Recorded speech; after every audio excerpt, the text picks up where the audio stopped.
যুবক তুমি জানো না কোরআনের সবচেয়ে বড় দুশমন ছিল আবু জেহেল। নাম কি? জোরে বলেন। সেই আবু জেহেলের ছেলের নাম হলো ইকরামা। নাম কি? আবু জেহেল ছিল কোরআনের সবচেয়ে বড় দুশমন, আল্লাহর রাসূলের সবচেয়ে বড় দুশমন। তার ছেলে ইকরামা কি কোরআনের পক্ষে? বাপ যেহেতু কোরআনের দুশমন, আল্লাহ রাসূলের দুশমন, সন্তানও তো কোরআনের বিরুদ্ধে, আল্লাহ রাসূলের বিরুদ্ধে, ঠিক কিনা বলেন? কিন্তু যুবক তুমি জানো না এই ইকরামাও কিন্তু আল্লাহর কোরআনের তেলাওয়াত শুনে কালেমা পড়ে মুসলমান হয়ে গেছে। জোরে বলেন সুবহানাল্লাহ। আল্লাহর নবী বিশ্ব নবী রাহমাতুল লিল আলামিন যখন মক্কা ছেড়ে মদিনায় চলে যায়, মক্কা থেকে 1000 কাফের মদিনায় আক্রমণ করার জন্য, মদিনা থেকে 80 কিলোমিটার দূর সুহাদায়ে বদর, বদরের প্রান্তরে আবু জেহেল তাবু গাড়ে মক্কার 1000 সৈন্য নিয়া, 1000 সৈন্য নিয়া মক্কার আবু জেহেল তাবু গাড়ে আল্লাহ রাসূলের বিরুদ্ধে লড়াই করার জন্য। ওই যুদ্ধে আবু জেহেল তার ছেলে ইকরামা, মক্কার আরো বড় বড় নেতারা, আবু সুফিয়ানের মতো নেতারা সেই যুদ্ধে উপস্থিত হয়। আবু জেহেলের ছেলে ইকরামা সে মক্কার যুবকদেরকে বলে, মক্কার যুবকেরা তোমরা শুনে রাখো, দেখা রাখো, আজকের যুদ্ধের নেতা হলো আমার বাবা আবু জেহেল, আর আমি হলাম তার সন্তান ইকরামা। আজকে আমি এই বদরের যুদ্ধে এমন একটা বীরত্ব দেখাবো, এমন একটা পারফরমেন্স দেখাবো, মক্কার যুবকেরা তোমরা পাগল হয়ে যাবা, তোমরা অবাক বিস্ময়ে তাকায় রইবা যে আবু জেহেল কেমন একটা ছেলে জন্ম দিছে, কত সাহসী, কত বীর যোদ্ধা। আবু জেহেলের ছেলে ইকরামা বলে, মক্কার যুবকেরা শোনো, আজকে যে যুদ্ধে যেতেছি আমাদের সবচেয়ে বড় শত্রু হলো আব্দুল্লাহর ছেলে মুহাম্মদ। বলেন নাউজুবিল্লাহ। আমি আবু জেহেলের ছেলে ইকরামা এই যুদ্ধে মুহাম্মদের কল্লাটা এনে আমি আমার বাবা আবু জেহেলের পায়ের কাছে রাখবো। আর জোরে বলেন নাউজুবিল্লাহ। কিন্তু আল্লাহর নবী এই আবু জেহেলদেরকে এত বারবার কোরআনের দাওয়াত দিয়েছেন, কালেমার দাওয়াত দিয়েছেন, ঠিক কিনা বলেন? আবু জেহেলরা কোরআনের দাওয়াত গ্রহণ করে নাই, আল্লাহর নবীকে মিথ্যাবাদী বলে সাব্যস্ত করেছে। কষ্টে দুঃখে আল্লাহর নবীর কলিজাটা ছিঁড়ে যাচ্ছে। মক্কার কাফেররা এমন কোন ষড়যন্ত্র নাই আল্লাহ রাসূলের বিরুদ্ধে করে নাই, কিন্তু আল্লাহর নবী তাদেরকে বারবার কোরআনের দাওয়াত দেয়, তারা কোরআনের দাওয়াত গ্রহণ করে না।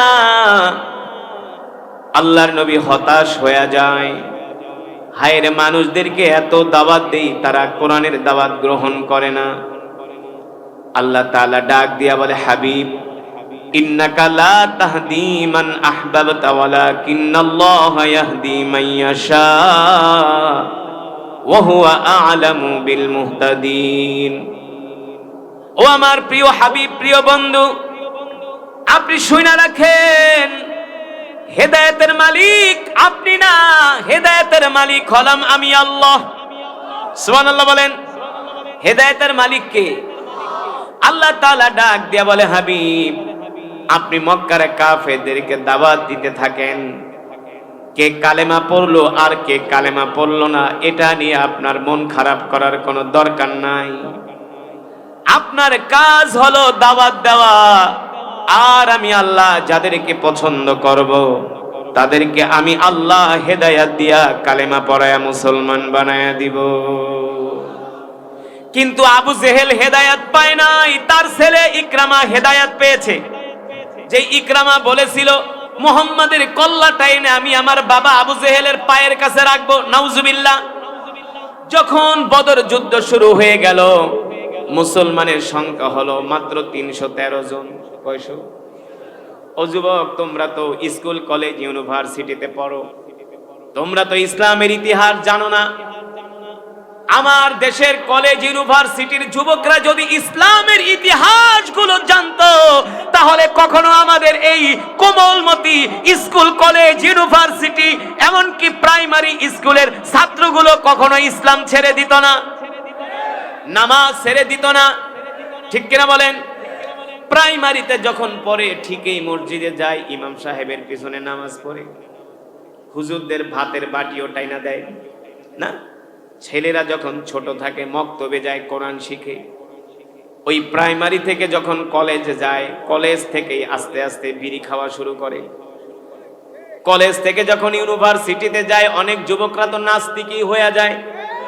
এই নাস্তিক হওয়ার মূল কারণ হলো তাদেরকে ধর্মীয় শিক্ষা দেওয়া হয় না, ইসলামের এই ইতিহাসগুলো তাদেরকে শিখানো হয় না যে আমরা মুসলমান, আমাদের ইতিহাস কি। কোন জাতি যদি তার নিজের ইতিহাস না জানে, তাহলে ওই জাতি সব সময় নিজেকে ছোট ভাবে। ঠিক কিনা বলেন? কিন্তু আমরা তো এমন মুসলমান, যেই মুসলমানেরা মাত্র 313 জন 1000 কাফেরকে পরাজিত করছি। শুধু 1000 কাফেরকে না, মাত্র 3000 মুসলমান 8000 কাফেরকে পরাজিত করছি। মাত্র 8000 কাফের, মাত্র 8000 মুসলমান 30,000 কাফেরকে পরাজিত করছে। মাত্র 32,000 মুসলমান 1.5 লক্ষ রোমান সৈন্যদের, কাফেরদেরকে পরাজিত করেছে। আমরা হলাম সেই মুসলমান। যেই ইকরামার কথা বলছিলাম, আল্লাহ নবীর কল্লা কাটার জন্য বদরের প্রান্তরে আসছিলেন, কিন্তু সাহাবীরা এমন আক্রমণ শুরু করে দিল, আবু জেহেলের বাহিনী মুসলমানদের সামনে আধা ঘন্টাও টিকতে পারে না। আবু জেহেলের বাহিনী মুসলমানদের সামনে আধা ঘন্টাও টিকতে পারে নাই। মুসলমানরা এমন আক্রমণ করেছে, আবু জেহেলের কল্লাকে দেহ থেকে বিচ্ছিন্ন করে দিয়েছে। সুবহানাল্লাহ বলে।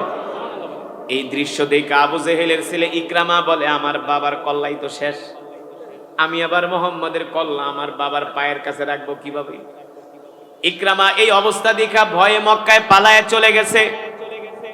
ইকরামা মনে মনে প্রতিশোধ নিয়ে, মনে মনে প্রতিজ্ঞা করেছে, কোনো একদিন যদি সুযোগ পায় ইকরামা, তাহলে বাবার হত্যার প্রতিশোধ নিবে, বাবার হত্যার প্রতিশোধ নিবে। এই প্রতিশোধ নেওয়ার জন্য বদর যুদ্ধের 2 বছর পরে আবু জেহেলের নেতৃত্বে, আবু সুফিয়ানের নেতৃত্বে মক্কার আবু জেহেলের ছেলে ইকরামা, খালিদ ইবনুল ওয়ালিদ, তারা আবার পুনরায় মদিনায় আক্রমণ করার জন্য রওনা হলো। ওই যুদ্ধেও আল্লাহ নবী 3000 কাফেরের বিরুদ্ধে মাত্র 800 মুসলমান নিয়ে তাদের বিরুদ্ধে শক্ত প্রতিরোধ গড়ে তুললেন। আল্লাহু আকবার। সেই যুদ্ধেও আবু সুফিয়ানের বাহিনী পরাজিত হয়ে মক্কায় ফিরে গেল। আবু জেহেলের ছেলে ইকরামা বলে, বদরেও মুহাম্মাদের সাথে পারলাম না, খন্দকেও মুহাম্মাদের সাথে পারলাম না, পিতা হত্যার প্রতিশোধ নিতে পারলাম না, মক্কার যুবকদের সামনে আমি ইকরামা মুখ দেখাইতে পারি না, কারণ আমার বাবাকে হত্যা করেছে মুহাম্মাদের সৈন্যরা, কিন্তু আমি মুহাম্মাদের কোনো ক্ষতি আজ পর্যন্ত করতে পারলাম না। ইকরামা এই কথা ভাবে আর নিজেকে অনেক অপমানিত, লজ্জিত মনে করে। ইকরামা বলে, আমি যদি আর একটা সুযোগ পাই, তাহলে ওই সুযোগে আমি মুহাম্মাদের কল্লা তার দেহ থেকে বিচ্ছিন্ন করে দিব। বলেন নাউজুবিল্লাহ। আল্লাহ বলে, কোনোদিনও আমার হাবিবের কল্লা তুই বিচ্ছিন্ন করতে পারবি না, কারণ আমার হাবিব দুনিয়াতে একা না, আমি আল্লাহ আমার হাবিবের সাথে আছি, আমি আল্লাহ আমার হাবিবের সাথে আছি। ঠিক উহুদ যুদ্ধের পরে আল্লাহর নবী, বিশ্ব নবী রাহমাতুল লিল আলামিন 10,000 সাহাবী নিয়ে, কয় হাজার, মক্কা বিজয় করার জন্য মদিনা থেকে রওনা হলেন। মদিনায় খবর ছড়িয়ে পড়ল, এ মক্কাবাসীরা শুনছনি, মুহাম্মদ কিন্তু 10,000 সৈন্য নিয়ে মদিনা বিজয় করার জন্য, দখল করার জন্য আসতেছি। আজকে মুহাম্মদ মক্কা বিজয় করবে। এই খবর শোনার পরে মক্কার বড় বড় লিডারেরা আল্লাহ রসুলের ভয়ে ঘরের মধ্যে দরজা লাগায়া পালায়া আছে। এমনকি আবু সুফিয়ানের মতো সবচেয়ে বড় নেতা মক্কার, তিনিও ঘরের মধ্যে দরজা লাগিয়ে পালিয়ে আসে। আজকে যদি মোহাম্মদের সামনে পড়ি তাহলে আর নিস্তার নাই, মোহাম্মদ আমার কল্লাটা দেহ থেকে বিচ্ছিন্ন করে দিবে। আর আমি তো জানি মোহাম্মদের বাহিনী কত দুর্দর্শ, কত সাহসী। আল্লাহু আকবার। কারণ আল্লাহ রসুলের সাহাবীরা তার জীবনের চাইতো আল্লাহর নবীকে ভালোবাসতো। আল্লাহ রসুলের সাহাবীরা আল্লাহর নবীকে তাদের জীবনের চাইতো ভালোবাসতো, ঠিক কিনা বলেন? উহুদ যুদ্ধে এক সাহাবী দাঁড়ায় দাঁড়ায় একটা গোস্তের টুকরা খাচ্ছে। এক সাহাবী, আল্লাহ নবী বলে, সাহাবী রে, ময়দানে যুদ্ধ হইতেছে আর তুমি গোস্ত দাঁড়ায় দাঁড়ায় খাইতেছো। সাহাবী বলো, গো আল্লাহর নবী, আমি যদি এখন ময়দানে যায় শহীদ হয়ে যাই তাহলে আমার কি অবস্থা হবে? আল্লাহ নবী বললে, তাহলে তুমি জান্নাতি হয়ে যাবে।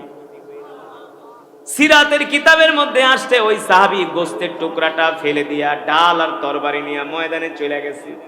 কাফেরদের সাথে লড়াই করে কয়েক মিনিটের ভিতরে আল্লাহর জমিনে আল্লাহর দিন কায়েমের জন্য শহীদ হয়ে গেছে।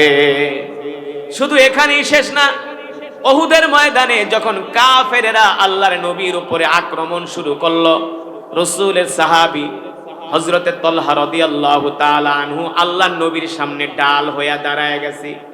ইতিহাস লেখে হযরত আবু তালহা রাদিয়াল্লাহু তাআলা আনহুর শরীরের মধ্যে একটা না, দুইটা না, তিনটা না, চারটা না, 70টার উপরে তীর আর তরবারির আঘাত পড়েছে।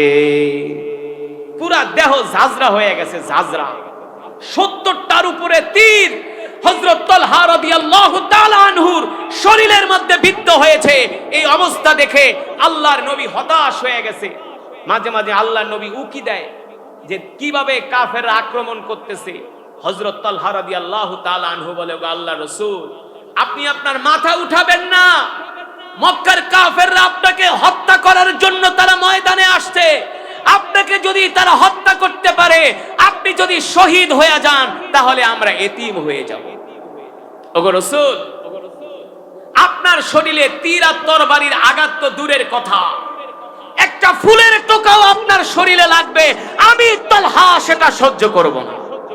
যত তীর আর যত তরবারির আঘাত আমার গায়ে লাগুক, আল্লাহ রসুলের গায়ে একটা তীরের তরবারির আঘাত তো দূরের কথা, একটা ফুলের টোকাও আমি সাহাবী সহ্য।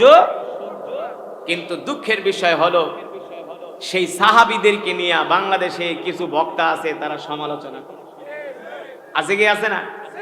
সেই সাহাবীদেরকে নিয়ে সমালোচনা করে। যেই সাহাবীরা রক্ত দিয়ে, জীবন দিয়ে আল্লাহর জমিনে দ্বীন কায়েম করেছে। মিন আসহাবিকা নুজুম ইক্তাদাইতুম ইহতাদাইতুম। আল্লাহ রাসূল বলছেন যে আমার প্রত্যেকটা সাহাবী তোমাদের জন্য তারকা তুল্য। তোমরা আমার ইন্তেকালের পরে আমার সাহাবীদেরকে অনুসরণ করো, অনুকরণ করো, ঠিক কিনা বলেন? যেই সাহাবীরা উহুদে রক্ত দিয়েছে, বদরে রক্ত দিয়েছে, খন্দকে রক্ত দিয়েছে, যেই সাহাবীরা মুতার প্রান্তরে, আল্লাহ রাসূল সরাসরি বলছে আজকের যুদ্ধে আমার পালক পুত্র যায়েদ শহীদ হয়ে যাবে। আল্লাহ রাসূল সরাসরি বলছে আজকের যুদ্ধে যায়েদ শহীদ হয়ে যাবে। আজকের যুদ্ধে জাফর বিন আবি তালেব আমার চাচাতো ভাই শহীদ হয়ে যাবে। আজকের যুদ্ধে আব্দুল্লাহ বিন রাওয়াহা শহীদ হয়ে যাবে। তিনজন সাহাবীর নাম আল্লাহ রাসূল বলছে যে তোমরা তিনজন শহীদ হইবা, আর কোনোদিন ময়দান থেকে ফিরে আসতে পারবা না, তোমরা তিনজন শহীদ হয়ে যাইবা। কি মনে করছেন আমাদের নাম যদি ঘোষণা করতো যে তিনজনই মারা যাইবা, আমরা ভয়ে তো যুদ্ধের ময়দান থেকে পালাইতাম, মুনাফিক হয়ে যাইতাম। আর সাহাবীরা একজন আর একজনের দিকে তাকায় বলতেছে, দোস্ত তোমার আমার জীবনটা আল্লাহ দ্বীনের জন্য কবুল করছে। আল্লাহ রাসূল আমাদেরকে জান্নাতের সুসংবাদ দিয়েছেন, শাহাদাতের সুসংবাদ দিয়েছেন। সেই সাহাবীদের ব্যাপারে সমালোচনা করো, তোমাদের হাতে ধরি, পায়ে পড়ি, সাহাবীদের সমালোচনা করবে না। সাহাবীদের রক্ত পবিত্র রক্ত, এই রক্ত যদি না ঝরাতো আল্লাহর জমিনে দ্বীন কায়েম হতো না। আমাদের মতো মুনাফিকদের দ্বারা দ্বীন কায়েম হতো না। সেই সাহাবীদের রক্তের বিনিময়ে ইসলাম কায়েম হয়েছে, ঠিক কিনা বলেন? আজকের এই মাহফিলের সওয়াব আল্লাহ তাআলা সমস্ত সাহাবাদের আর রহবাকে পৌঁছে দিন বলি আমি। যেটা বলছিলাম আল্লাহর বান্দারা, আল্লাহর নবী 10,000 সাহাবী নিয়ে মক্কা বিজয় করার জন্য রওনা দিলেন। আবু জেহেলের ছেলে ইকরামা যখন এই খবর জানতে পারল, আবু জেহেলের ছেলে ইকরামা মনে মনে বলে, এখনই হলো আমার বাবার হত্যার প্রতিশোধ নেওয়ার একটা মোক্ষম সময়, এই সুযোগ আমি হাতছাড়া করতে চাই না। মুহাম্মদ যেহেতু মক্কায় আক্রমণ করার জন্য আসতেছে, মক্কা বিজয় করার জন্য আসতেছে, আমি মক্কার যুবকদেরকে নিয়ে মুহাম্মদকে রাস্তার মধ্যে প্রতিরোধ করব। আবু জেহেলের ছেলে ইকরামা ডাক দিল, আইয়ুহা শাবাব, এ মক্কার যুবকেরা আসো, কে আসো আমার সাথে? আজকে আমি আমার পিতা আবু জেহেল হত্যার প্রতিশোধ নিব। মুহাম্মদ আমাদের মক্কা বিজয় করবে। আগামী কাল থেকে মক্কায় আমাদের কোনো ক্ষমতা থাকবে না, কোনো শাসন থাকবে না, কেউ আমাদেরকে নেতা মানবে না। মুহাম্মদ মক্কা বিজয় করবে, মুহাম্মদ মক্কায় শাসন পরিচালনা করবে, আর আমি আবু জেহেলের সন্তান হইয়া মুহাম্মদকে নেতা মানতে পারি না। ও মক্কার যুবকেরা, তোমাদের বাপ ভাইরাও তো মুহাম্মদের বাহিনীর হাতে নিহত হয়েছে, আসো আসো আমরা সেই হত্যার প্রতিশোধ নিব। এই কথা বলে আবু জেহেল 400 যুবক নিয়ে মক্কা থেকে বের হয়ে গেলেন আল্লাহর নবীকে প্রতিরোধ করার জন্য। এই খবর যখন হযরত আলী রাদিয়াল্লাহু তাআলা আনহু জানতে পারলেন, হযরত আলী রাদিয়াল্লাহু তাআলা আনহু মাত্র 300 নওজোয়ান জানবাজ মধ্যে মুজাহিদ নিয়া আবু জেহেলের ছেলে ইকরামাকে প্রতিরোধ করার জন্য হযরত আলী এগিয়ে আসলেন। আল্লাহু আকবার। হযরত আলী রাদিয়াল্লাহু তাআলা আনহুর নেতৃত্বে এমন একটা আক্রমণ করা হলো, এক আক্রমণে আবু জেহেলের ছেলে ইকরামা সাহাবীদের সামনে 10 মিনিটও দাঁড়াতে পারে নাই। আল্লাহু আকবার। প্রায় ইতিহাসের মধ্যে আসছে 100-র মতো কাফের সেই দিন আল্লাহ রাসূলের বাহিনীকে প্রতিরোধ করার জন্য 100-র মতো কাফের হযরত আলী রাদিয়াল্লাহু তাআলা আনহুর দিকে এগিয়ে আসছিলেন। 100-র মতো যুবককে পাঠাইছে, তোমরা আগে যায়া প্রতিরোধ করো, তারপরে আমরা পিছনে পিছনে আসতেছি। ওই 100 কাফের যুবককে এমন ভাবে শিক্ষা দেওয়া হয়েছে, তারা মার খেয়ে ময়দান থেকে পালায়ে গেছে। ইকরামা দেখতে পারলো এই যুদ্ধেও ইকরামায় ভালো কোনো অবস্থান তৈরি করতে পারলো না। আল্লাহ রাসূলের বাহিনীর প্রতিরোধে তারা ময়দান থেকে পালিয়ে গেল। ইকরামা দেখে তার আশেপাশে আর কোনো যোদ্ধা নাই। এবার ইকরামা তার হাতের তরবারিটা মাটির দিকে আছাড় মারলো, মনের দুঃখে বলল, আমি আর কোনোদিন আমার পিতা হত্যার প্রতিশোধ নিতে পারলাম না। মনের দুঃখ মনেই রয়েই গেল। আবু জেহেলের ছেলে ইকরামা তরবারি হাত থেকে মাটির মধ্যে ছুঁড়ে দিয়া মাটির মধ্যে বসে পড়ল, আর মক্কার দিকে তাকায় বলে, এ মুহাম্মদ, একদিন আমি আর আমার বাবা তোমাকে মক্কা ছাড়া করছিলাম, আজকে তুমি আমাকে মক্কা ছাড়া করলা। তার মানে আল্লাহ তাআলা কোরআনুল কারীমের মধ্যে বলছেন, কুলিল্লাহুম্মা মালিকাল মুলকি তুতিল মুলকা মান তাশা ওয়া তানজিউল মুলকা মিম্মান তাশা ওয়া তুইজ্জু মান তাশা ওয়া তুযিল্লু মান তাশা বিয়াদিকাল খায়র ইন্নাকা আলা কুল্লি শাইইন কাদির। আল্লাহ রাব্বুল আলামিন বলেন, নবী দুনিয়ার মানুষদেরকে বলে দেন, ক্ষমতার মালিক আমি আল্লাহ, রাজত্বের মালিক আমি আল্লাহ। আমি আল্লাহ যাকে ইচ্ছা ক্ষমতা দান করি, আবার যাকে ইচ্ছা আমি আল্লাহ রাস্তায় রাস্তায় ঘুরাই। ক্ষমতার মালিক আল্লাহ। পৃথিবীর ইতিহাস বলে আজ পর্যন্ত কোন পয়গম্বরের রক্ত ঝরায়া পৃথিবীর কোন শাসক ক্ষমতায় থাকতে পারে না। পারছে? জাতির পিতা ইব্রাহিম আলাইহিস সালাম, আমাদের পিতা কে? জাতির পিতা কে? ইব্রাহিম আলাইহিস সালাম। তাকে কষ্ট দিয়া নমরুদ ক্ষমতায় থাকতে পারে না। পারছে? পয়গম্বর মুসা আলাইহিস সালামকে কষ্ট দিয়া ফেরাউন ক্ষমতায় থাকতে পারছে? পারে নাই। আবু জেহেল আল্লাহ রসুলকে কষ্ট দিয়ে আবু জেহেল টিকতে পারে না।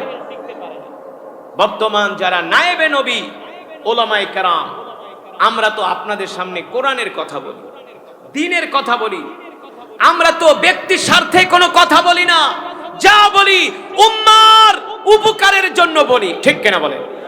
এই যে এতক্ষণ যত কথাগুলো বললাম, ব্যক্তির স্বার্থে একটা কথাও বলছি, কোরআন হাদিস থেকে রেফারেন্স দিচ্ছি, এই আলোচনাগুলো শুনে যাতে আপনাদের ঈমান মজবুত হয়, ঈমান শক্তিশালী হয়। ওই আবু জেহেলের ছেলে ইকরামা মক্কার দিকে তাকায় বলে, মোহাম্মদ মনে পড়ছে কামা তাদিনু তুদানু, যেমন কর্ম তেমন ফল। একদিন আমি আমার বাবা তোমাকে মক্কা থেকে বের করে দিছিলাম, আজকে তোমার ভয়ে আমি আর মক্কায় যাইতে পারলাম না, আমার বাপ তো শেষ, তার কল্লা তো আগেই ফালাই দিছে। ইকরামাকে আমিও আর কোনোদিন মক্কায় যেতে পারবো না। মনের দুঃখে ইকরামা কি করলেন, ঘোড়া দৌড়ায়া মক্কার যুবকদেরকে বলে দিলে, এই মক্কায় তো আর কোনোদিন যাইতে পারবো না, মোহাম্মদ তো মক্কা দখল করে ফেলাইছে, বিজয় করে ফেলাইছে, চইলা গেলাম বাপ দাদার ভিটা ছাইরা। মনের দুঃখে মনের কষ্ট নিয়ে ইকরামা কান্না করতে করতে ঘোড়া দৌড়ায়া চলে গেছে জর্দানের নদীবর্তী এলাকা, উপকূলীয় এলাকায় চলে গেছে, যেখান থেকে অন্য কোনো দেশে পাড়ি জমাবে। ইকরামা এক নদীর পারে যায় তাবু গাড়ছে, তাবু গেড়ে মনের দুঃখে কষ্টে ভারাক্রান্ত হৃদয় নিয়া সে ওই তাবুতে বসবাস শুরু করছে। এইদিকে যখন আল্লাহ রসুল মক্কা বিজয় করলেন, মক্কা বিজয় করার পরে মক্কার বড় বড় নেতারা আল্লাহ রসুলের কাছে এসে হাতে হাত রেখে কালেমা পড়ে মুসলমান হয়ে যাচ্ছে। এমনকি আবু সুফিয়ানের মতো লিডার, সেও আল্লাহ রসুলের হাতে হাত রেখে কালেমা পড়ে মুসলমান হয়ে গেছে। সুবহানাল্লাহ বলেন। এই খবর যখন মক্কার মানুষ জানতে পারলো, দলে দলে মক্কার কাফেররা আল্লাহ রসুলের হাতে হাত রেখে কালেমা পড়ে মুসলমান হতে শুরু করলো। এই খবর শোনার পরে ইকরামার যিনি স্ত্রী ছিলেন, তিনিও ছিলেন মক্কায়। ইকরামার স্ত্রী মুখের মধ্যে একটা কাপড় দিয়া মুখটা ঢেকে আল্লাহ নবীর মজমায় আসলেন, আল্লাহ রসুলের বাড়ির হুজরাখানায় আসলেন। দূর থেকে আল্লাহ নবীকে ডাক দিয়া বলেন, ওগো আল্লাহ নবী, আমি আপনার কাছে একটা দরখাস্ত নিয়ে আসছি, একটা আরজি নিয়ে আসছি। আল্লাহ রসুল বললেন, কি দরখাস্ত বলো। ইকরামার স্ত্রী বললেন, শোনেন আল্লাহ নবী, এই মক্কার সবচেয়ে বড় আপনার দুশমন ছিল আবু জেহেল। আল্লাহ নবী বলে, হ্যাঁ, আমি হলাম সেই আবু জেহেলের ছেলে। ইকরামার স্ত্রী আবু জেহেল হলো আমার শ্বশুর। আল্লাহ নবী বলে, তুমি কেন আসছো আমার কাছে? ইকরামার স্ত্রী বলে, শোনেন, আপনি তো মক্কা বিজয় করছেন, আমি আপনার কাছে সাধারণ ক্ষমা পাওয়ার জন্য আসছি। আল্লাহ নবী বললেন, ও ইকরামার স্ত্রী, আজকে আমি মক্কা বিজয় করতে আসছি, কিন্তু কোনো প্রতিশোধ নিতে আসি নাই। সুবহানাল্লাহ বলবেন না? আল্লাহ নবী বলে, আমি কোনো প্রতিশোধ নিতে আসি নাই, তুমি আমার কাছে কি চাও? ইকরামার স্ত্রী বলে, যদি আপনি আমাকে ক্ষমা করে দেন, যদি আপনি আমাকে ক্ষমা করে দেন, তাহলে আমি সবচেয়ে বেশি খুশি হব। আল্লাহ নবী বলল, ঠিক আছে, যাও, আমি তোমাকে ক্ষমা করে দিলাম, আজ থেকে তুমি মুক্ত, কেউ তোমাকে আর কোনোদিন ডিস্টার্ব করবে না, তোমার থেকে কেউ প্রতিশোধ নিবে না। এই কথা শোনার পরে ইকরামার স্ত্রী বললেন, ওগো আল্লাহর নবী, আপনি চাইলে আমাকে মৃত্যুদণ্ড দিতে পারতেন, আপনি চাইলে আমাকে শাস্তি দিতে পারতেন, কিন্তু আজকে আপনি আমার সাথে যেই উত্তম আচরণ দেখিয়েছেন, মহানুভবতার পরিচয় দিয়েছেন, আপনার ব্যবহারে আমি মুগ্ধ হয়ে গেছি। শুধু আমি মুগ্ধ হই নাই, আমি সিদ্ধান্ত নিয়ে ফেলেছি, আপনি এখনই আমাকে কালেমা পড়ায় মুসলমান বানায়া দেন। আল্লাহ নবী ইকরামার স্ত্রীকে কালেমা পড়ায় মুসলমান বানায় দিলেন। এবার ইকরামার স্ত্রী বললেন, গো আল্লাহ রাসূল, আমি আপনার কাছে আরেকটা দরখাস্ত করি, আপনি কি আমার স্বামী ইকরামাকে ক্ষমা করবেন? যদি ইকরামাকে ক্ষমা করেন, তাহলে আমি আমার স্বামী ইকরামাকে আপনার সামনে এনে হাজির করব। আল্লাহর নবী বললেন, যাও যাও, ইকরামাকে যে বলো আমি ইকরামাকেও ক্ষমা করে দিয়েছি। আল্লাহু আকবার। এই কথা শোনার পরে ইকরামার স্ত্রী এত খুশি হলেন। মক্কার যুবকদের থেকে শুনলেন ইকরামা কোথায় আছে। মক্কার যুবকরা বললেন, আমরা শুনেছি ইকরামা জর্দানে চলে গিয়েছেন, সেখানে নদীবর্তী এলাকায়, সেইখান থেকে নদী পার হয়ে তিনি অন্য কোন দেশে চলে যাবেন। এই কথা শোনার পরে ইকরামার স্ত্রী জর্দানের নদীবর্তী এলাকার দিকে রওনা করলেন। কয়েকদিন সফর করে তিনি জর্দানে পৌঁছালেন। দেখলেন ইকরামা একটা নদীর পারে বিষণ্ণ মনে বসে আছে, মন খারাপ করে বসে আছে। ইকরামা তার স্ত্রীকে দেখে খুশি হয়ে গেছে। ইকরামা তার স্ত্রীকে ডাক দিয়া বলে, ও প্রিয়তমা, তুমি সুস্থভাবে সশরীরে আমার সামনে কিভাবে হাজির হলা? মুহাম্মদ কি তোমার গর্দান ফেলে দেয় নাই? কি বলতেছে? মুহাম্মদ কি তোমাকে হত্যা করে নাই? ইকরামার স্ত্রী ডাক দিয়া বলে, স্বামী গো, মুহাম্মদ তো আমাকে হত্যা করবে তো দূরের কথা, মুহাম্মদ আমার সাধারণ ক্ষমা ঘোষণা করেছে। ইকরামা বলে, বলো কি? বলে, হ্যাঁ, শুধু মুহাম্মদ আমার জন্য সাধারণ ক্ষমা ঘোষণা করে নাই, মুহাম্মদ আল্লাহর পয়গম্বর আপনাকেও ক্ষমা করে দিয়েছে। এই কথা শোনার পরে ইকরামা আনন্দে কান্না করে দিছে। বলে, বলো কি? যেই মুহাম্মদ সাল্লাল্লাহু আলাইহি সাল্লামকে আমরা এত কষ্ট দিয়েছি, যেই মুহাম্মদ সাল্লাল্লাহু আলাইহি সাল্লামকে আমরা মক্কা থেকে বের করে দিছি, যেই মুহাম্মদকে এমন কোন নির্যাতন নাই, কষ্ট নাই আমরা দেই নাই, তারপরেও মুহাম্মদ সাল্লাল্লাহু আলাইহি সাল্লাম আমাদেরকে ক্ষমা করে দিছি। ইকরামা বলে, স্ত্রী গো, চলো চলো, যে আল্লাহর পয়গম্বর মুহাম্মদ সাল্লাল্লাহু আলাইহি সাল্লাম এত সুন্দর চরিত্র দেখিয়েছেন, মহানুভবতার পরিচয় দিয়েছেন, আজকে যদি মুহাম্মদ আমাকে হত্যা করত, মৃত্যুদণ্ড দিত, তাহলে মুহাম্মদ আমার উপরে জুলুম করত না, কারণ আমরাই মুহাম্মদের উপর জুলুম করছি, আমরাই তাকে কষ্ট দিয়েছি। কিন্তু মুহাম্মদ সাল্লাল্লাহু আলাইহি সাল্লাম যেহেতু আমাকে ক্ষমা করে দিয়েছে, এর প্রতিদান হিসাবে আমি ইকরামা ওগো স্ত্রী সিদ্ধান্ত নিয়ে ফেলেছি, আমিও আল্লাহর পয়গম্বর মুহাম্মদ সাল্লাল্লাহু আলাইহি সাল্লামের হাতে হাত রেখে কালেমা পড়ে মুসলমান হয়ে যাব। আল্লাহু আকবার। এই কথা বলে ইকরামা তার স্ত্রীকে নিয়ে মক্কার দিকে রওনা শুরু করছে। যখন ইকরামা আসতেছে, সাহাবীরা দেখতেছে ইকরামা আল্লাহর নবীর দরবারের দিকে আসতেছে। সাহাবীরা তো রাগে ফায়ার, রাগে ফায়ার, তোরা আমাদেরকে মারছস, আমার নবীকে দেশ ছাড়া করছস, আয় আয় আজকে প্রতিশোধ নিব। সাথে তো ওমর আসেনি। কে কে? ওমর। আল্লাহ রাসূল হযরত ওমরের দিকে তাকায় বলে, ওমর, আপনি গরম হয়েন না, একটু ঠান্ডা হন। আবু জেহেলের ছেলে ইকরামা আসতেছে, আবার রাগের বশত মাইঠাই দেওয়া শুরু করে দিলেন। কারণ হযরত আবু বকর ছিলেন নরম, ওমর ছিলেন কথা কেনা, হযরত আবু বকর ছিলেন নরম, ওমর ছিলেন ইসলামে নরমও আছে গরমও আছে, যখন যেমন তখন তেমন। ইসলামে অনেক কোমলতার কথা আসছে। আল্লাহ রাসূল যেমন মানুষের প্রতি কোমল ছিলেন, কেউ যদি দ্বীনের বিরোধিতা করত, আল্লাহ রাসূল আবার তেমন কঠোরও ছিলেন, কঠোরও ছিলেন। তো ইকরামা বলে, চলো স্ত্রী, আল্লাহ রাসূলের হাতে হাত রেখে কালেমা পড়ে মুসলমান হয়ে যাবে। ইকরামা আসতেছে, হযরত ওমর দাঁড়ায় আছে, সাহাবীরা দাঁড়ায় আছে। আল্লাহ রাসূল বলে, ওমর, ইকরামাকে আসতে দেন। ইকরামা যখন আল্লাহ রাসূলের দরবারে আসলেন, আল্লাহর নবী সব দুঃখ কষ্ট ভুলে গিয়ে ইকরামাকে জড়ায় ধরলেন।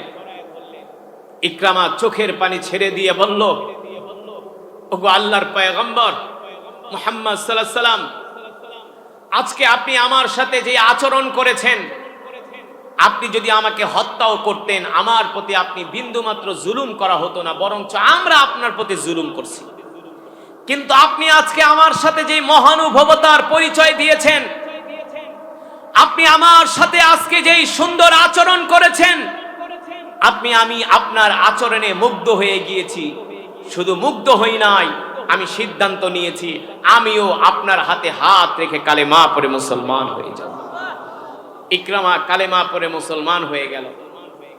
আল্লাহ রসুলের দিকে তাকায় বলল, গো আল্লাহর নবী, আমি ইকরামা শপথ করলাম, ওয়াদা করলাম, দ্বীনের বিরুদ্ধে আমি যতটুকুন অর্থ, যতটুকুন সময় আপনার বিরুদ্ধে ব্যয় করছি, তার চাইতে আমি কয়েকশো গুণ শক্তি, সামর্থ্য, ক্ষমতা, আমার অর্থ, বিত্ত আল্লাহ আল্লাহ রাসূলের জন্য ব্যয় করব। আল্লাহু আকবার। ইকরামা এবার কালেমা পড়ে মুসলমান হয়ে গেলেন। ইসলামের ইতিহাসে আল্লাহ রসুলের ইন্তেকালের পরে একটা যুদ্ধ হয়েছিল। সেই যুদ্ধের নাম হলো ইয়ারমুকের যুদ্ধ। মুসলমানের সৈন্য সংখ্যা মাত্র 33,000। কয় হাজার? তৎকালীন পৃথিবীর সুপার পাওয়ার ছিলেন রোমানরা। কারা? তৎকালীন সেই 1450 বছর আগে সুপার পাওয়ার ছিলেন রোমানরা, পারস্যরা। তো রোমানরা কি করলো? 1.5 লক্ষ সৈন্য তারা পাঠালো ইয়ারমুকের ময়দানে মুসলমানের সাথে লড়াই করার জন্য। এইদিকে হযরত ইকরামা রাদিয়াল্লাহু তাআলা আনহু আর খালিদ ইবনুল ওয়ালিদ রাদিয়াল্লাহু তাআলা আনহুর নেতৃত্বে আমিরুল মুমিনিন খলিফাতুল মুসলিমিন হযরত ওমর 33,000-এর একটা বাহিনী ইয়ারমুকে প্রেরণ করলেন 1.5 লক্ষ কাফেরের বিরুদ্ধে লড়াই করার জন্য। কয় লক্ষ? 1.5 লক্ষ। যখন 33,000 সৈন্য ইয়ারমুকের ময়দানে গেলেন, রোমানরা বলে, আমরা হইলাম 1.5 লাখ, আর আমরা হলাম পৃথিবীর সুপার পাওয়ার, আর মোহাম্মদের বাহিনী হলো মাত্র 33,000। তো 33,000-এর সাথে 1.5 লক্ষ সৈন্য যদি যুদ্ধ করে, আধা ঘন্টার বেশি যুদ্ধ করার প্রয়োজন। রোমান কমান্ডার বলল, শোনো, তোমরা নাস্তা টাস্তা খাও না, আধা ঘন্টা যুদ্ধ করে বিজয় অর্জন কইরা আমরা একসাথে নাস্তা খাবো। এই কথা বলে রোমান বাহিনী একযোগে 33,000 মুসলমানের উপর আক্রমণ শুরু করলো। আসলেই এমন আক্রমণ শুরু করছে, আধা ঘন্টার ভিতরে মুসলমানরা ইয়ারমুকের ময়দান থেকে বিচ্ছিন্ন হয়ে গেছে। এমন আক্রমণ, ঝড়ের বেগে, তুফানের বেগে আক্রমণ শুরু করছে, শুধু তীর আর তীর, তীর আর তীর। 1.5 লক্ষ সৈন্য যদি চতুর্দিক থেকে গ্রাউ করে একসাথে তীর মারে, তাহলে অবস্থাটা কি হয়? আধা ঘন্টাও মুসলমান ইয়ারমুকের ময়দানে টিকতে পারল না। এই দৃশ্য দেখলেন ইকরামা। তিনি আকাশের দিকে তাকায়া মনে মনে ভাবলেন, আমি তো আল্লাহ রসুলের সাথে ওয়াদা করছিলাম, যতটুকুন শক্তি সময় আমি ইসলামের বিরুদ্ধে ব্যয় করছি, তার চাইতে আমি কয়েক গুণ শক্তি ইসলামের পক্ষে ব্যয় করব। আজকে আমার জীবন চলে যায়, যাক, ইয়ারমুকের ময়দানে আজকে এই যুদ্ধে মুসলমানদেরকে বিজয় অর্জন করতেই হবে, এছাড়া দ্বিতীয় কোনো পথ নাই। যখন রোমানদের আক্রমণে মুসলমান ছিন্ন বিচ্ছিন্ন হয়ে গেল, মুসলমান ময়দান থেকে ছন্নছাড়া হয়ে গেল, কাউকে আর খুঁজে পাওয়া যায় না, ওই সময় ইকরামা রাদিয়াল্লাহু তাআলা আনহু মদিনার যুবকদেরকে উদ্দেশ্য করে বলতেছেন, আইয়ুহাস শাবাব, এ মক্কার মদিনার যুবকেরা, আমি 400 জানবাজ যুবক চাই, যারা কিনা আমার নেতৃত্বে যুদ্ধ করবে। আমি রোমানদের তাঁবুর ভিতরে ওদের কলিজার মধ্যে এমন আঘাত করব, এক আঘাতে আমি রোমানদের কলিজা বিচ্ছিন্ন করে দিব, রোমানদেরকে ময়দান থেকে পরাজিত করব। আমার সাথে 400 মাত্র যুবক দরকার। এই কথা বলার সাথে সাথে মুহূর্তে 400 যুবক হযরত ইকরামার পিছনে আইসা তরবারি নিয়ে দাঁড়ায় গেল। ইকরামা বলে, শোনো, আমি আগে আক্রমণ করব রোমানদের তাঁবুর ভিতরে যায়া, যেখানে ওদের জেনারেলরা বসে আছে, তোমরা আমার পিছনে পিছনে আসবা। ইকরামা রাদিয়াল্লাহু তাআলা আনহু যুদ্ধের পতাকা নিয়া সবার আগে বিদ্যুৎ গতিতে, ঝড়ের গতিতে তাঁবুর ভিতরে এমন আক্রমণ করলো, একসাথে 400 জানবাজ মর্দে মুজাহিদ আল্লাহ রাসূলের সাহাবীরা এমন আক্রমণ পরিচালনা করলো, এক আক্রমণে 1.5 লক্ষ রোমান বাহিনী ময়দান থেকে আধা ঘন্টার মধ্যে পালায় গেল। আধা ঘন্টার মধ্যে পালায় গেছে। যেই দিকে ইকরামার বাহিনী যায়, সেই দিকে রোমানদের কল্লা ছাড়া আর কিছু দেখা যায় না। কয়েক হাজার রোমান সৈন্যদের মাথা জমিনের মধ্যে পড়ে রয়েছে, কয়েক হাজার। এই দৃশ্য দেখা রোমানরা যুদ্ধের ময়দান থেকে পালায় গেল। মুহূর্তের ভিতরেই মুসলমানরা ইয়ারমুকের যুদ্ধে বিজয় অর্জন করলো। আল্লাহু আকবার। 1.5 লক্ষ কাফের, 1.5 লক্ষ কাফের উট নিয়ে আসছিল, ঘোড়া নিয়ে আসছিল, রসদপত্র নিয়ে আসছিল, অস্ত্র নিয়ে আসছিল, খাবার নিয়ে আসছিল। 1.5 লক্ষ সৈন্যের যত মাল ছিল সব মুসলমানরা গনিমত হিসাবে পেয়ে গেল। কিন্তু ইকরামা রাদিয়াল্লাহু তাআলা আনহুকে রোমান সৈন্যরা এমন ভাবে আক্রমণ করছে, তিনি তো নেতৃত্ব দিয়েছেন, একটা তরবারির আঘাত এসে ইকরামার পেটের ভিতরে বিদ্ধ হয়েছে। এভাবে টান মেরেছে, ইকরামার পেট নাড়িভুড়ি বের হয়ে গেছে। ইকরামা রাদিয়াল্লাহু তাআলা আনহু মাটির মধ্যে লুটায় পড়ছে, সাথে ইকরামার ছেলেও আছে। বাবা আর ছেলে দুইজন মিলা মাটিতে লুটায় পড়ছে। এই দৃশ্য যখন খালিদ ইবনুল ওয়ালিদ দেখলেন, দৌড়ায় আসলেন, আয়েশা ইকরামার মাথাটা তার কোলের উপরে নিলেন। ইকরামা ডাক দিয়া বলে, খালিদ, তোমার কি মনে আছে আমরা সেই উহুদের ময়দানে আল্লাহর নবীর বিরুদ্ধে আমরা একসাথে যুদ্ধ করছিলাম? আজকে আমরা আল্লাহ রসুলের পক্ষে আবার ইয়ারমুকের ময়দানে একসাথে লড়াই করার জন্য আসছি। খালিদ, আল্লাহ রসুল যখন মক্কা বিজয় করে আমি আল্লাহ রসুলের হাতে হাত রেখা কালেমা পড়ে মুসলমান হয়ে গেছি, কিন্তু মক্কার কিছু মানুষ এখনো বুঝতে চায় না, মানতে চায় না যে আমি ইকরামা আসলেই মন থেকে কালেমা পড়ে মুসলমান হয়েছি। তারা মনে করে আমি মৃত্যু থেকে বাঁচার জন্য, আমি আমার জান বাঁচানোর জন্য আল্লাহ রসুলের হাতে হাত রেখা কালেমা পড়ে মুসলমান হয়েছি। খালিদ, তুমি মক্কার মানুষদেরকে বলে দিও, আবু জেহেলের ছেলে ইকরামা মৃত্যুর ভয়ে কখনো মিথ্যার আশ্রয় নেয় নাই, সেই দিল থেকেই আল্লাহ রসুলের হাতে হাত রেখে কালেমা পড়ে মুসলমান হয়ে আজকে ইয়ারমুকের ময়দানে আল্লাহর দ্বীনের জন্য শহীদ হয়ে যাচ্ছে। আল্লাহু আকবার। এমনকি ইকরামার কথা শুনা সেই দিন সাহাবীদের মধ্যে কান্নার রোল পড়ে গেল। ইকরামাকে হযরত ওমরের মতো সাহাবীও সন্দেহ করত, যে ওমর রাদিয়াল্লাহু তাআলা আনহুর সম্বন্ধে কোরআনুল কারীমে 27 জায়গায় আয়াত নাজিল হয়েছে। যেই হযরত ওমরকে বলা হয় মেজাজে ওহী, হযরত ওমরকে বলা হয় মেজাজে ওহী। হযরত ওমরও মাঝে মাঝে ইকরামাকে সন্দেহ করত, যে তুই মনে হয় আমাদের মায়ের ডরে, তুই মনে হয় কালেমা পড়া মুসলমান হইছস, তুই মনে হয় মিথ্যার আশ্রয় নিছস। ইকরামা ডাক দেয়া বলে, খালিদ, আমিরুল মুমিনিনকে বলে দিও যে আমি কোনো মিথ্যার আশ্রয় নেই নাই, আমি দিল থেকেই কালেমা পড়া মুসলমান হয়ে গেছি। শুধু দিল থেকে কালেমা পড়া মুসলমান হই নাই, আমি আল্লাহ রসুলের সাথে ওয়াদা করেছিলাম যতটুকুন শক্তি আমি ইসলামের বিরুদ্ধে ব্যয় করেছি তার চাইতে দ্বিগুণ শক্তি আমি ইসলামের পক্ষে ব্যয় করে আজকে শাহাদাতের অমীয় সুধা পান করতেছি। খালিদ, হযরত আমিরুল মুমিনিনকে বলে দিও, মক্কার সমস্ত মানুষদেরকে বলে দিও যে আবু জেহেলের ছেলে ইকরামা আল্লাহর দ্বীনের জন্য শহীদ হয়ে গেছে। আল্লাহু আকবার। আমরা হলাম সেই মুসলমান, পৃথিবীর সব দিক থেকে আমরা 1 নাম্বার।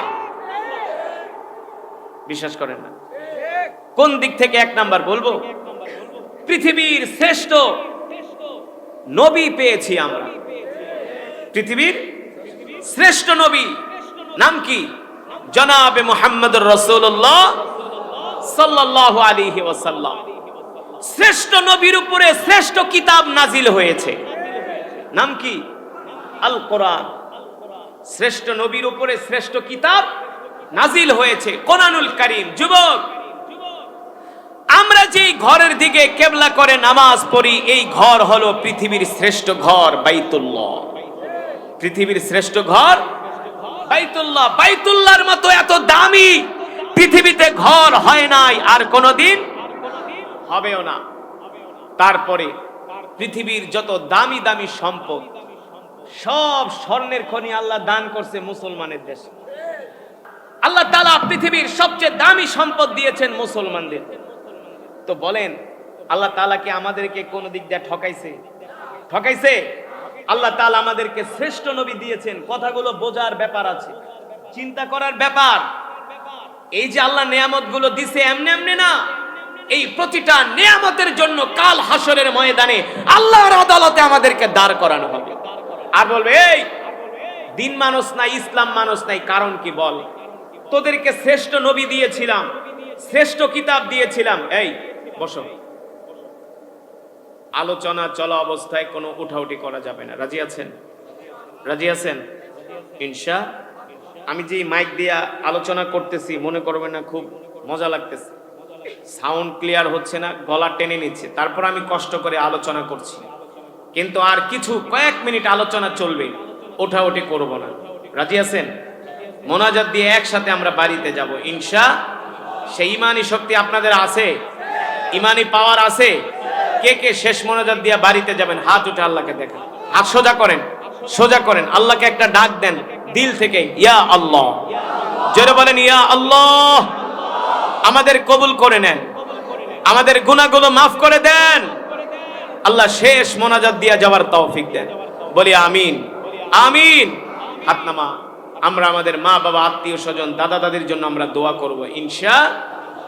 যেটা বলছিলাম, মুসলমান, আল্লাহ রাব্বুল আলামিন আমাদেরকে পৃথিবীর শ্রেষ্ঠ নবী দিয়েছেন, পৃথিবীর শ্রেষ্ঠ কিতাব আল কোরআন দিয়েছেন, পৃথিবীর শ্রেষ্ঠ ঘর বাইতুল্লাহ দিয়েছেন, পৃথিবীর সবচেয়ে দামি সম্পদ স্বর্ণ মুসলমানদেরকে দিয়েছেন, পৃথিবীর সবচেয়ে দামি সম্পদ তেল মুসলমানদেরকে দান করেছেন। আল্লাহ তাআলা সব দিক থেকে মুসলমানদেরকে নেয়ামত দিয়ে ভরপুর করে রেখেছেন, ঠিক কিনা বলেন? অথচ এত নেয়ামত পেয়ে মুসলমান আল্লাহ তাআলার গোলামি করে না। আমরা ঠিক মতো নামাজ পড়ি না, আল্লাহর হুকুম মানি না, আল্লাহর কোরআন পড়ি না। কিন্তু আবু জেহেলের ছেলে ইকরামা কাফের হয়েও শেষ পর্যন্ত আল্লাহর কোরআনুল কারীমের তেলাওয়াত শুনে কালেমা পড়ে মুসলমান হয়ে গেছে। আল্লাহু আকবার। ইঞ্জিনিয়ার বাড়ি বানায়, বাড়ি ড্রয়িং করে, ড্রয়িং। বাড়ির মালিককে বলেন বিল্ডিং তো বানাইবেন, রড কিন্তু লাগবে 50 টন। কত টন? ইঞ্জিনিয়ার ছোট একটা জায়গার ভিতরে 50 টন রড, 50 টন রডের দাম 50 লাখ। ইঞ্জিনিয়ারকে বলে 2-4 টন কমান নামিয়া, বলে কমাইতে পারি, তাইলে বিল্ডিং তোমার মাথার উপর ভাঙা পড়বে, ঠিক কিনা বলে? তাও ইঞ্জিনিয়ার সেই বিল্ডিং এর মেয়াদ দেয় 100 বছর। কয়শো বছর? 100 বছর।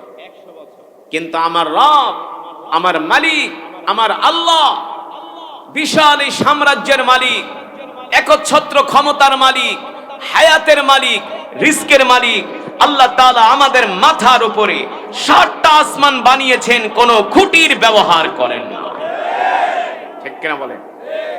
সেই আল্লাহ তাআলা ডাক দিয়া বলে, হাবিব আপনি অবিশ্বাসীদেরকে বলে দেন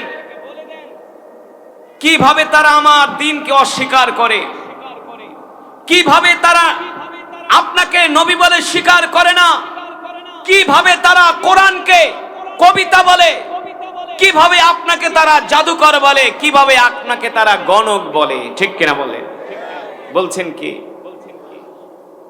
আল্লাহ তাআলা বলছেন, আমি আপনাদের সামনে যে কোরআনুল কারীমের তেলাওয়াত করলাম, কোরআন কেমন লাগছে? জোরে বলেন, কেমন লেগেছে? আমি মনে করেন 15 থেকে 20 মিনিট তেলাওয়াত করেছি। এই কোরআনের তেলাওয়াত শুধু 15 থেকে 20 মিনিট না, 20 ঘন্টা না, 20 দিন না, 20 বছর না। এই কোরআন যদি কিয়ামত পর্যন্ত তেলাওয়াত করা হয়, যতই এই কোরআন পড়া হবে ততই কোরআনের মুজিজা বেড়ে যাবে, ততই কোরআনের মজা বেড়ে যাবে, ঠিক কিনা বলেন? এটা হলো আল্লাহ তাআলার কোরআনের একটা মুজিজা। সেই কোরআনই আমি তেলাওয়াত করেছি। যুবক, তোমরা তো জীবনে কত গান শুনছো, ফাইটটা যায়, ছিঁড়া যায়, লয়া যায়, খায়া যায়, আছে না? কাঁচা বাদাম, পাকনা বাদাম, শুকনা বাদাম। এই গানগুলো যখন বের হয়, বাংলাদেশের এক শ্রেণীর মানুষ, এক কথায় তারা উদ্ভট পাগল হয়ে যায়, সারাদিন গাইতেই থাকে, সারাদিন গাইতেই থাকে এই সমস্ত অশ্লীল বাক্য।